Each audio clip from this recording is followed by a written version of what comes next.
The first thing I heard was my own name, spoken like it was something dirty. "Get your things and get out, Mama."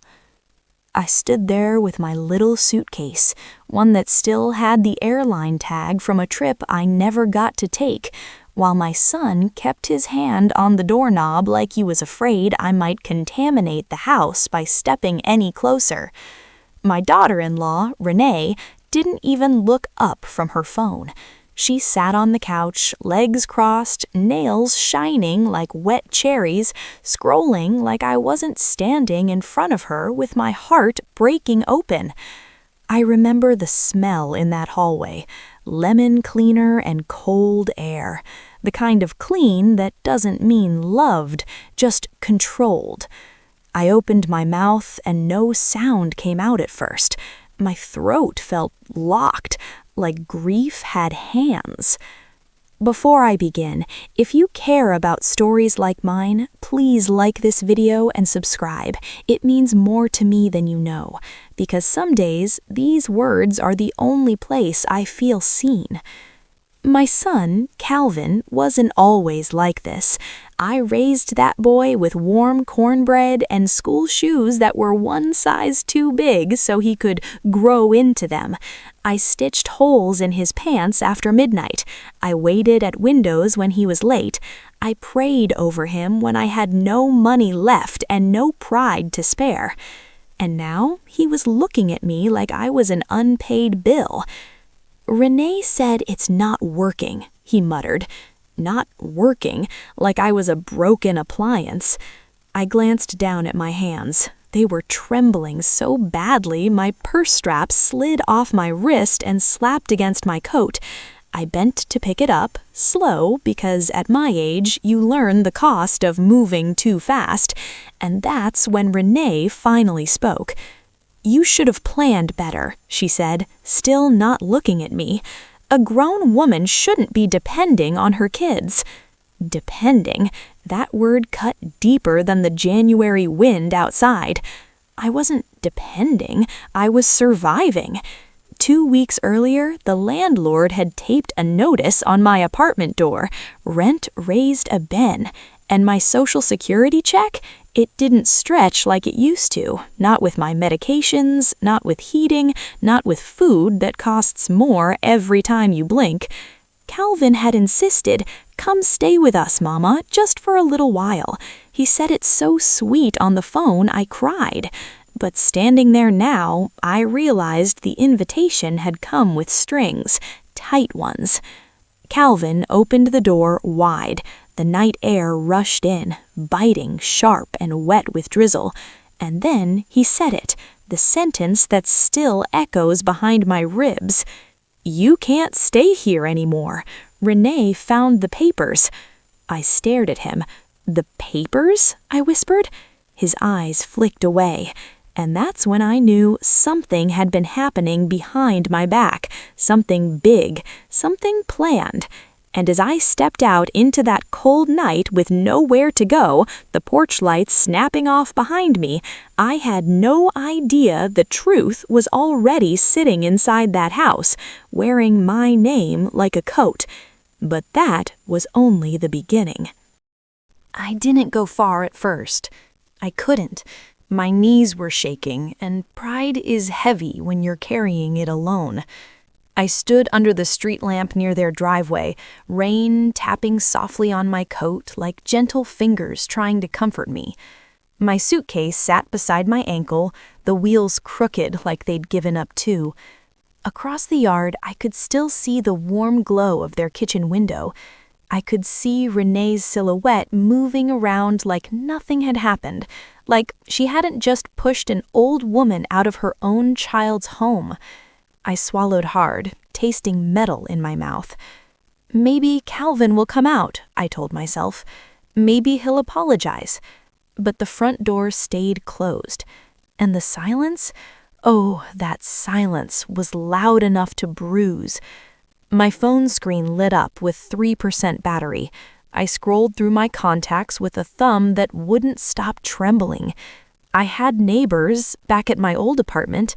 I had church ladies who loved me, but mostly loved gossip too.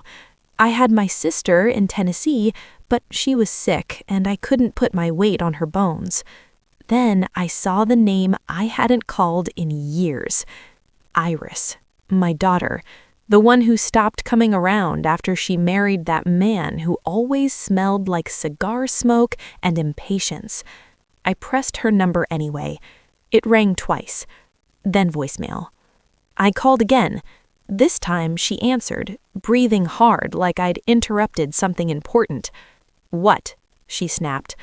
I flinched at the sharpness in her voice. My daughter used to run to me with scraped knees and tears. Now she sounded like a stranger guarding a locked gate. "It's Mama," I said softly. Pause. Then, in a tone colder than the rain, "What do you want?" I closed my eyes. My chest felt hollow, like someone had removed something essential and left me functioning anyway. I just need a place to stay tonight," I whispered. I heard muffled talking in the background, a man's voice, her husband. Then Iris sighed like I was a burden she'd been expecting. "Calvin kicked you out?" she asked. "Yes," I said, barely audible. Another pause, and then the sound of her laughter. Not the warm kind, the cruel kind that happens when someone thinks your pain proves their point. "I told you," she said, "you always think love is free. It isn't, not in this world." My fingers clenched around the phone so tightly my knuckles ached. "Iris," I tried. She cut me off. "Look, I can't. My husband won't allow it. He says you bring drama." Drama? All I had brought to my children was food, protection, prayer, and patience. But now, apparently, I was drama.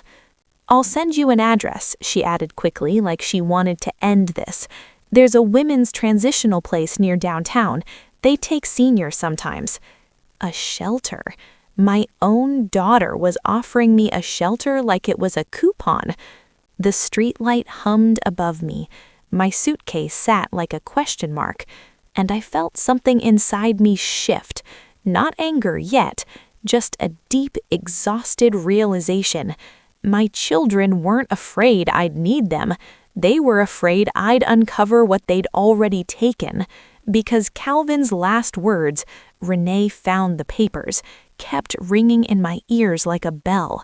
And I knew, with the certainty that made my stomach drop, those papers weren't about me staying too long. They were about me owning something they wanted, and I had no idea what truth was waiting for me.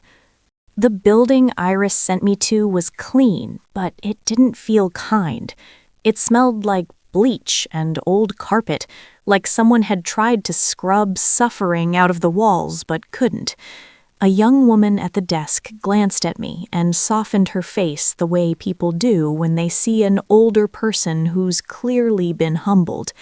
"Name?" she asked gently. I said it, and even speaking my name out loud felt strange, like I was proving I still existed. She handed me a clipboard. My hands shook so badly the pen scratched across the paper like a nervous child learning to write. A lukewarm cup of tea was placed in front of me by another volunteer. I wrapped both palms around it, desperate for heat, desperate for something steady. I looked around. Women of all ages sat in quiet clusters, some staring into nothing, some rocking back and forth, some whispering to babies. No one made eye contact for long. It wasn't rude, it was survival. I was led down a hallway where footsteps echoed like accusations. Each door looked the same, plain, beige, anonymous. My room had 2 twin beds and 1 thin blanket folded tight like it didn't want to be used. "Dinner's at 6, the woman told me. "Breakfast at 7. You can stay 2 nights for intake. After that, we assess." 2 nights? Like I was a storm they could only tolerate briefly? When she left, I sat on the edge of the mattress and listened. A faucet dripping somewhere. A distant cough. a door closing softly like someone trying not to disturb heartbreak. I stared at my suitcase. Inside it were a few clothes, my Bible, and a small envelope of papers I always kept with me. Important documents, just in case. I had never imagined the just in case would become real. I pulled the envelope out and opened it slowly. Birth certificate, social security card, a folded deed to my old house, the one I sold years ago when my husband died, the one that was supposed to secure my retirement. And then something else slipped out, a document I hadn't seen before. It was folded into thirds, crisp, newer than the rest. My breath caught. The top line read, "Power of Attorney." My name was there, but the signature at the bottom? It looked like mine, except it wasn't. Not quite. My M was wrong. My loops weren't that tight. I stared so hard my eyes began to burn, and suddenly the cold truth began to rise, slow and terrifying. Somebody had signed something in my name. Somebody had been moving pieces of my life like chess while I sat at my kitchen table believing my children were still my children. I put the paper down and pressed my hand to my chest. My heart didn't just ache, it cracked. And in that tiny shelter room with my suitcase open like a wound, I whispered into the empty air, "Lord, what did they do?" Outside, rain tapped softly on the window like a warning. And the worst part? I knew this wasn't a mistake. It was a plan. What came next shattered everything I believed. The next morning, I called Calvin. My voice was calm, but my insides were shaking. He answered on the third ring. "What?" he said, like my existence was an inconvenience. "Baby," I said softly, because no matter how old they get, mothers still reach for tenderness. "I need to ask you something." Silence. Then a sigh. "What is it, Mama?" I took a breath. "Renee said something about papers. You said she found the papers. What papers?" Another pause, longer this time. I could hear the faint clatter of dishes, Renee moving around in the background like queen of a castle built on my bones. Calvin lowered his voice. "Why are you digging into this?" That question told me everything. "Because I found a power of attorney paper in my documents," I said carefully. "And Calvin, that's not my signature." The line went so quiet I could hear my own breathing. Then Calvin spoke, slower now. "Mama, you're confused." Confused. That word, people love to use it on older women, like age automatically means ignorance. "I am not confused," I said. My voice trembled, but it did not break. "I know my own hand." He exhaled sharply. "You're making this bigger than it is," he said.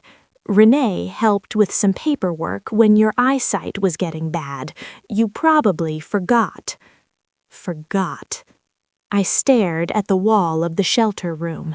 The paint was chipped in places. It looked tired. Like me.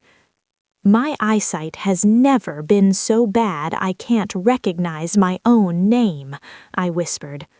He snapped, suddenly irritated. "Well, what do you want me to say? Renee was trying to help you. You don't exactly make things easy, Mama." I held the phone tighter. "Help me by signing legal papers in my name?" "She didn't sign anything," he said too fast. I closed my eyes. A memory flashed in my mind. Renee sitting at my table last Thanksgiving, laughing, pouring sweet tea, calling me Mama May in that sugary voice, complimenting my pie, asking little questions about my finances like she was just curious. "Do you still have that account from when your husband passed? Did you ever update your beneficiaries? Do you keep your documents in a safe place? I answered because I wanted peace, because I thought being kind could keep a family close. But kindness, I was learning, can be used like a key, and Renee knew exactly what doors to open. Calvin, I said, voice low, I want a copy of every paper that has my name on it, today. He laughed, short, sharp, bitter. You're acting like we robbed you. My stomach turned. Did you? I asked. Silence again. Then, quietly, like he didn't want Renee to hear, Mama, you wouldn't understand. That sentence hit me like a slap. I raised him, I fed him, I protected him, I forgave him, and now he was telling me I wouldn't understand the very thing being done to me. Try me, I whispered. He didn't answer.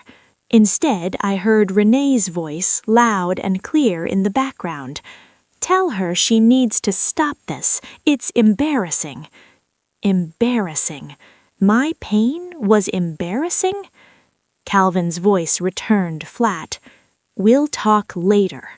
And he hung up. I stared at the phone in my lap. My hands were cold. My tea was cold. And the room felt smaller than it had a moment ago. But inside me, something else had warmed up. Not rage, not hatred, something steadier. A quiet determination that whispered, if they wrote papers behind your back, then they've been hiding more than that, and I was about to find out why. I found a legal aid office 2 streets away from the shelter. The walk there was slow. My joints complained with every step, but my spirit kept pushing me forward, like it finally had a direction. The office smelled like paper and old coffee. The waiting room had chairs that squeaked when you shifted, and a copy machine that sounded like it was always tired. When my name was called, I followed a young paralegal into a small room. The attorney who came in after her was a middle-aged woman with gentle eyes and a no-nonsense mouth. She introduced herself as Miss Harper. I slid the power of attorney document across the table. Her eyes scanned it, and I watched her face change, just slightly. That was all I needed, because people can lie with words, but faces tell the truth before the mouth catches up. This signature, she said carefully, you're saying it's not yours? No, ma'am, I whispered. It's not. She nodded slowly. Do you have ID? She asked. I handed it over. She compared the signature on my license with the paper. Then she leaned back, and in that moment, my stomach sank like a stone. Mrs. May, she said softly, we need to check if this was used to transfer anything. My mouth went dry. Transfer what? She looked at me for a long second. Your accounts, she said, property, anything in your name. I felt my heart pound, heavy and uneven. Miss Harper typed quickly, making calls, requesting records. Every click of her keyboard felt like a shovel digging. I stared down at my hands. The skin was thinner than it used to be. I used to think that meant I was getting fragile. But sitting there, I realized something. Thin skin doesn't mean weak. It means you've survived long enough to be worn down and still be here. Miss Harper's phone rang. She answered, listened, and her face turned still, too still. When she hung up, she didn't speak right away. She opened a folder. Then she said the words that made my whole body go numb. Mrs. May, your life insurance policy was changed 3 months ago. I blinked. What? She continued, carefully, like she was laying down glass. The beneficiary was changed from your daughter Iris to your son Calvin. I felt air leave my lungs. "That can't be," I whispered. "I never changed it." Miss Harper nodded slowly. "And it gets worse," she said. My fingers gripped the edge of the table. "What else?" I asked, though part of me didn't want to know. She slid another paper toward me. "A loan," she said, "taken out against your name using power of attorney, $42,000. I stared at the number until it blurred. 42,000. That was my safety. That was my Dariel money. That was my just-in-case money. And now it was gone. I opened my mouth to speak, but my throat tightened. I could only say one word. Why? Miss Harper's voice stayed gentle, but her eyes sharpened. "Mrs. May, who has access to your documents?" I didn't answer right away, because the answer was the worst part. My own children, my own home, my own blood. I pressed my hand to my chest, feeling my heartbeat like a frightened bird.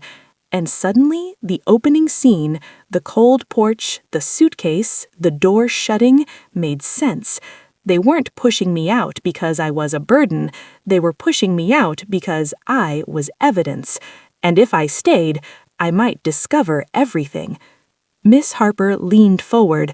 "We can fight this," she said, "but you need to be prepared because whoever did this knew exactly what they were doing." I swallowed hard because I knew, deep down, this wasn't just Renee. Calvin was involved. And Iris? Iris knew enough to send me to a shelter without blinking. The betrayal wasn't accidental. It was organized. It was practiced. It was planned. And I had no idea how deep the roots of this cruelty went. Ms. Harper didn't rush me. She let me sit there with my hands wrapped around that paper cup of water like it was the only thing keeping me from spilling apart. "Mrs. May," she said gently, "I need you to tell me the truth, even if it hurts. Did you ever sign anything at your son's house? Any forms? Any blank pages?" I stared at the wall behind her desk. There was a tiny crack in the paint, running down like a tear that never dried. And then I remembered. Thanksgiving. Renee had been helping me, standing over my shoulder at the table while everyone laughed in the living room. "Mama May, just sign here so Calvin can add you to the family phone plan," she'd said. "It'll be easier for you." I had squinted at the paper. I had asked, "This is just phone stuff, right?" And she had smiled, sweet as pie, sharp as a pin. "Yes, ma'am, just phone stuff." My throat tightened. "I signed something," I admitted, "but I didn't know what it was." She flipped the pages fast. She kept talking. Ms. Harper's eyes softened, but I saw something else, too. Anger, controlled and professional. "That's how they do it," she murmured. "They keep you comfortable while they take your comfort away." She told me we could file disputes with the insurance company and the bank. She told me we could challenge the power of attorney.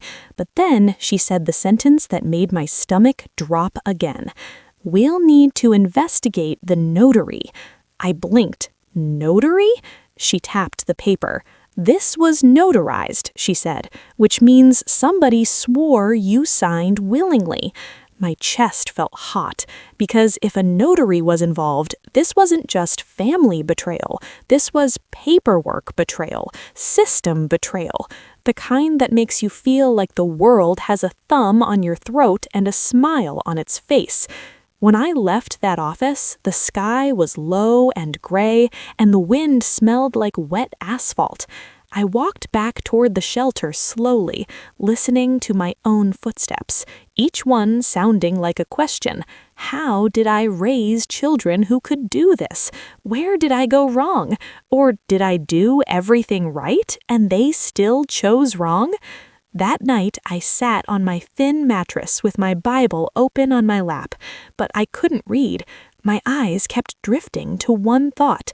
Calvin said Renee found the papers, not Renee forged the papers, not Renee lied. He said she found them. Found what? And why did that finding turn into me being thrown out like garbage? I lay down, staring at the ceiling, hearing distant doors close and open in the shelter hallway, and I realized something that made my skin prickle. The power of attorney wasn't the beginning, it was the middle, and the real beginning was still hiding in those papers. But that was only the beginning.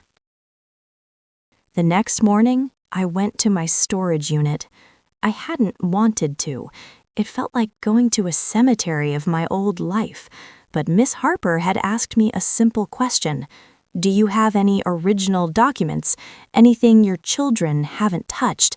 And I remembered the tin box, a dented old biscuit tin my late husband Walter used to keep his serious papers in, deeds, letters, receipts, and one envelope he always called insurance for your heart. The storage unit was cold. The fluorescent lights flickered like they couldn't decide if I deserved to see what I came for. My hands shook as I unlocked the small metal door and pushed the box forward. Dust puffed up, bitter and dry, stinging my nose. I sat right there on the concrete floor. No chair, no dignity, just need.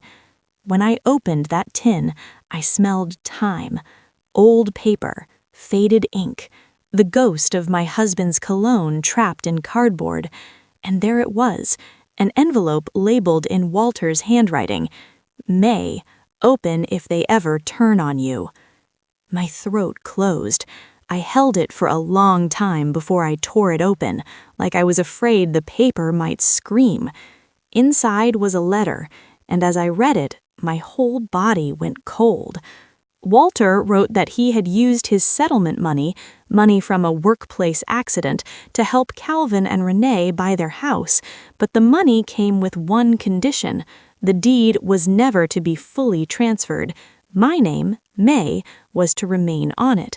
Not because Walter didn't trust our son, because Walter understood something I had refused to understand. Love can change when money gets involved. There was a copy of the deed, and right there, plain as daylight, was my name, May L. Carter, co-owner. I pressed my palm over my mouth. My breath came out shaky. So that's what Renee found. Not just papers, the proof. The proof that I wasn't just a guest in that house. I had a legal right to it. And suddenly, the opening hook made terrible sense. They didn't throw me out because I was staying too long. They threw me out because if I stayed, I might discover I still owned part of what they were living in. My eyes burned as I read the last line of Walter's letter. May, if they ever humiliate you, don't beg, don't shrink. You were the foundation, and foundations have rights. I sat there on that cold storage floor and whispered, Walter, you knew. And the scariest thought crawled into my mind like a spider. If my name was on the deed and they took a loan out in my name, then they weren't just stealing from me, they were using me, like a tool, like a password, like a body they assumed would never fight back. I folded the deed copy carefully, like it was fragile truth, and I stood up, knees cracking, heart pounding, because now I knew what Renee found, and I knew why Calvin looked guilty.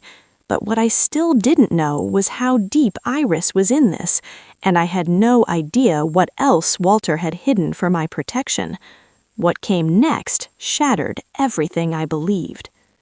I didn't call Iris right away. Some part of me still wanted to believe she was simply cold, not cruel. But when you're an older woman, you learn a hard lesson. People who love you don't send you to shelters like it's nothing. So I drove to Iris's house, not with anger, with truth in my purse. Her neighborhood was the kind of place with trimmed bushes and quiet streets, quiet enough to hear your own shame if you're carrying it. When she opened the door, her face tightened. Mama? she said, like I was a surprise she didn't want. Inside, the air smelled like scented candles and expensive furniture, pretty but not warm. Her husband, Damon, sat on the couch with a laptop open, eyes flicking to me like I was an interruption. I didn't sit. I stood in the doorway like a storm that had finally found its name. "Iris," I said softly, "did you know Calvin changed my insurance beneficiary?" Her eyes darted away, a small thing, but it told everything. I took the paper out and held it up. "Did you know about the loan in my name?" Her lips parted, then closed, and Damon spoke first, smiling like a man who thinks charm can erase sin. "Mrs. Carter, let's not get dramatic," he said. "These are family matters." Family? He said it like family meant control, not care. I leaned forward slightly. "I'm your wife's mother," I whispered, "and I'm still a human being." Iris's hands were trembling. She clasped them together hard, like she was trying to keep herself from confessing. And then, finally, her voice cracked. "We needed it," she whispered. I blinked. "Needed what?" She swallowed. "The money," she said, tears rising. "Damon had problems, business problems." Damon's jaw tightened. "Don't." Iris flinched like a child, and suddenly I understood something that made my stomach twist. My daughter was scared of her own husband. Not physically, no bruises, no shouting, but that quieter kind of fear, the kind that lives in a woman's posture. Damon stood up, voice sharp now. "She doesn't understand finances," he snapped at Iris. "Stop making it sound like a crime." I turned my eyes to him. "Oh, it is a crime," I said softly. "Just because you used paper instead of fists doesn't make it clean." Iris sobbed. "He said we'd lose the house. He said we'd lose everything. And Renee told us. Renee said Calvin wouldn't do it unless we all agreed. Renee said you wouldn't even notice." My heart sank slow. So Renee was the strategist, Calvin was the weak link, and Iris was the one who gave permission. I held on to my purse strap like it was the only thing keeping me upright. "My own children," I whispered. "You discussed me like I was an account." Damon scoffed. "You're alive, you're fine." And that sentence woke something ancient in me, the kind of strength you don't know you have until someone tries to erase you while you're still breathing. I stepped back toward the door. "I'm not fine," I said quietly, "but I will be." And as I walked out, Iris ran after me. "Mama, please," she cried. I turned once. My voice didn't rise. It didn't need to. "Iris," I said, "the worst thing you can do to a mother is make her feel safe while you steal her future." She collapsed against the doorframe, sobbing. And I left, because now I knew the truth behind the betrayal. But I still didn't know the biggest secret of all: who notarized my name and how far the damage had already spread. And that was the part that would change everything. But that was only the beginning. Ms. Harper moved fast once I brought her the deed copy and Walter's letter. Her face changed the moment she saw my name on that house paperwork. "This," she said, tapping the page, "is leverage." Leverage. Such an ugly word for a mother needing basic respect. But sometimes ugly tools are the only ones that work. She filed an emergency request to freeze transactions connected to the power of attorney. She contacted the bank about the loan, and she filed a formal complaint about the notary.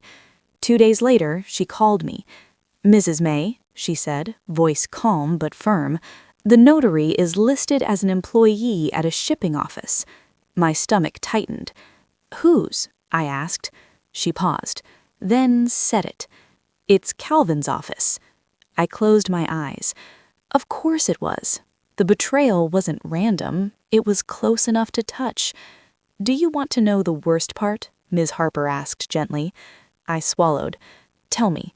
"The notary used the same stamp on 3 other suspicious documents in the last month," she said. "The state is investigating. It's not just your case." My heart beat slow, heavy. Karma had entered the room. Not like a thunderclap, like paperwork, like audits, like a quiet chain reaction. That same week, Calvin called me for the first time without me chasing him. His voice was shaky. "Mama," he said, "what did you do?" I sat on my shelter bed with my hands folded in my lap like I was back in church. "What did I do?" I asked softly. He exhaled hard. "The bank called," he whispered. "They said there's a dispute. They said there might be fraud." Fraud.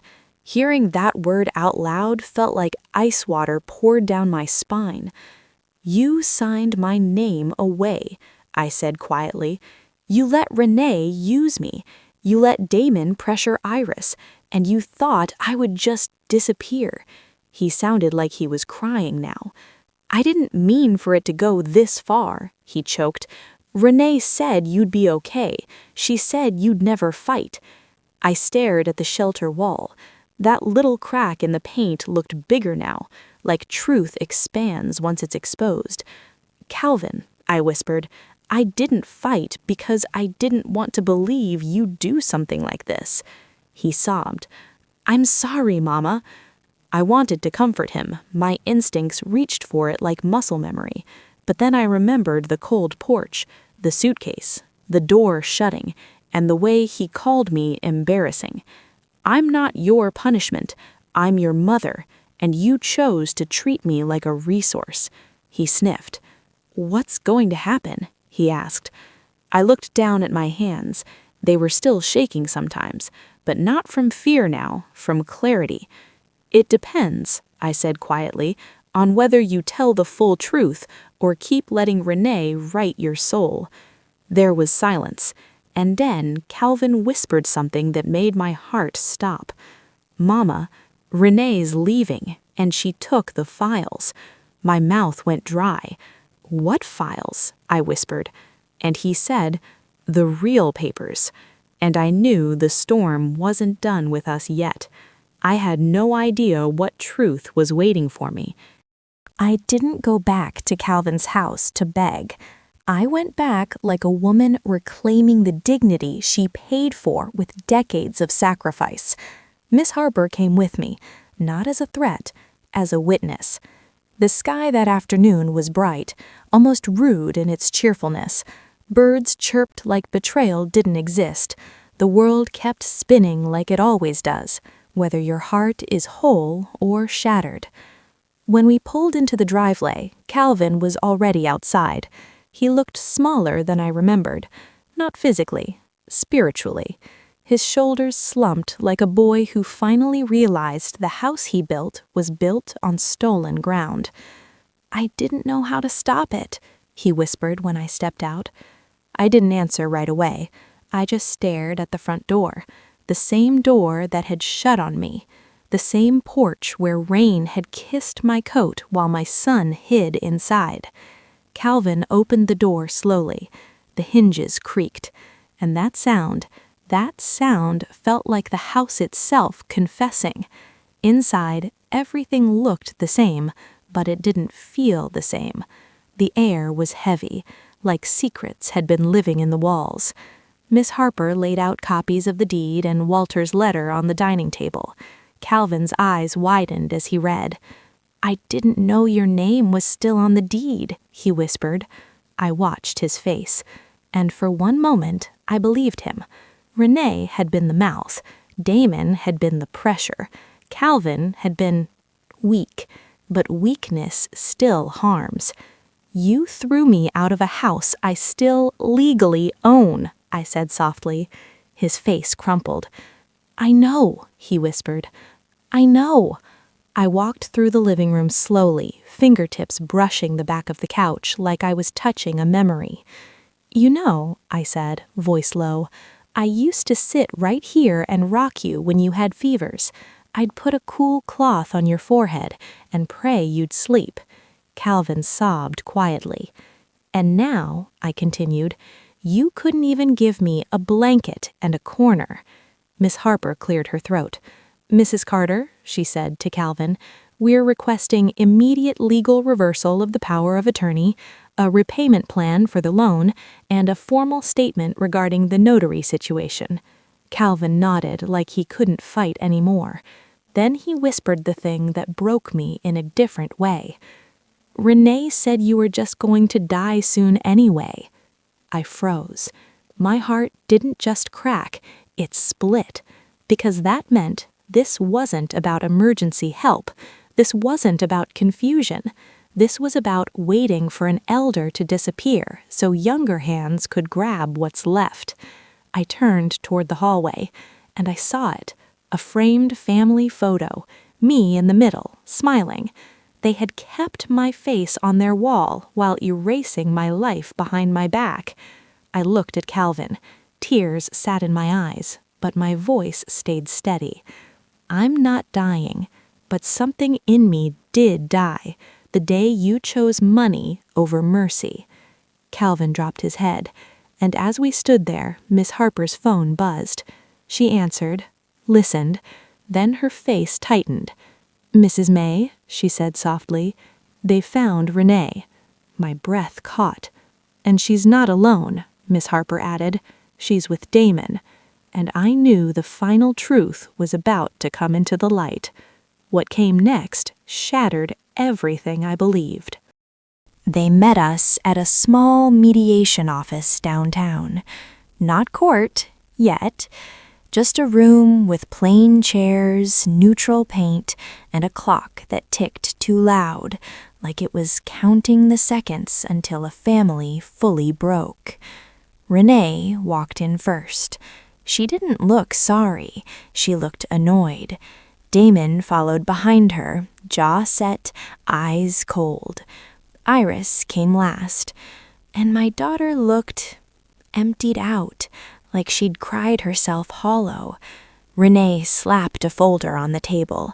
"There," she said, "your precious papers." Miss Harper opened the folder carefully. Inside were copies, documents, forms, transfers, and then the final piece, a handwritten note from Renee to Damon. It wasn't meant for me to see, but life has a way of pulling hidden things into daylight.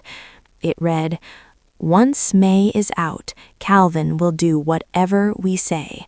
Iris will fold like always. We just need her signature history to match. After that, it's clean." Clean. That word sat on my tongue like poison. I looked at Iris, and she finally broke. "Mama," she sobbed, "I'm sorry. I'm so sorry." Damon tried to interrupt, but Miss Harper held up a hand. "This note," she said calmly, "combined with the bead and forged power of attorney, establishes intent." Renee's face paled slightly. "This is ridiculous," she snapped. "Old people forget things all the time." I leaned forward slowly. My voice came out soft. Not weak, soft. "Renee," I whispered, "I may be old, but I remember love, and I remember truth, and you have neither." Calvin sat in the corner, shaking. He didn't look like a man anymore. He looked like a child who let strangers drive his mother's life off a cliff.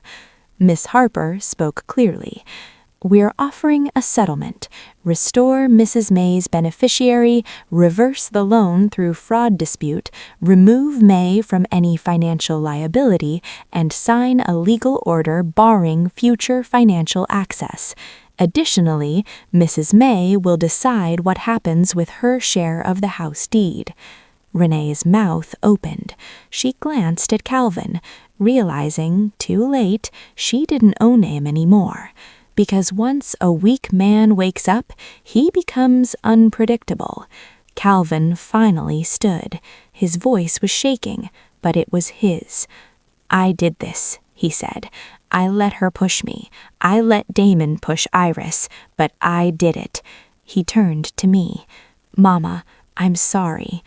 I stared at my son, and for a moment I saw the little boy again, the one who used to fall asleep on my shoulder. But then I remembered the door closing, so I said the truth. Sorry doesn't rebuild trust, only consistent honor does. In the end, Renee signed, Damon signed, Iris signed with tears dripping onto the paper, and Karma, quiet, steady Karma, did what it always does when truth has documents behind it. It forced the liars to stop smiling. A month later, Renee was gone. Damon's business problems became real investigations, audits, bank questions, consequences that don't care how charming you are. Calvin entered a repayment plan, legally bound, forced to face what he tried to bury. And me? I moved into a small senior apartment near my church, warm and bright. I drank my tea slowly, I slept without fear, and one evening I stood at my own window, rain tapping gently on the glass, and I finally understood the full truth behind that opening night. They didn't throw me out because I was unwanted. They threw me out because I was powerful, and they hoped I would forget. But I didn't.